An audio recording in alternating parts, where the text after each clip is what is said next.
Hi అండి. Blouse front part cutting అనేది ఈ వీడియోలో చూపిస్తానండి. చాలా ఈజీగా ఉంటుంది. బ్యాక్ పార్ట్ పెట్టేసి ఈ విధంగా బ్లౌజ్కి ఫ్రంట్ ఎంత ఉందో అంతే మార్కింగ్ చేసుకొని కిందికి నేను చూపించే విధంగా 1/2 ఇంచ్ మార్కింగ్ చేసుకొని ఫోల్డింగ్ చేసుకొని నేను చూపించే విధంగా మొత్తం అనేది మార్కింగ్ చేసుకోవాలండి. నేను చూపించే విధంగా ఈ విధంగా మొత్తం మార్కింగ్ అనేది చేసుకొని ఫ్రంట్ నెక్ ఉంటుంది కదండి, పైన ఒక 1/2 ఇంచ్ వదిలేసి కిందికి ఈ విధంగా పెట్టేసుకొని క్రాస్ బెల్ట్ దగ్గర నుంచి ఒక మార్కింగ్, ఒక 1 ఇంచ్ కిందికి మార్కింగ్ పెట్టేసుకొని మొత్తం చెక్ చేసుకొని మళ్ళీ బ్లౌజు ఫ్రంట్ పార్ట్ పొడవు అనేది నేను చూపించే విధంగా మళ్ళీ చెక్ చేసుకొని ఫ్రంట్ నెక్ కూడా నేను చూపించే విధంగా చెక్ చేసుకోవాలండి.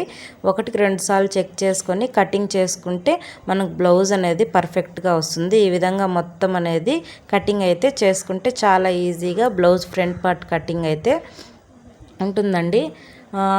డాట్స్కి వచ్చేసి నేను 4 వేళ్ళు కొలతలతో నేను చూపించే విధంగా బ్లౌజ్ డాట్కి అయితే మార్కింగ్ చేశాను. మన వీడియో నచ్చితే లైక్ చేయండి. బాయ్.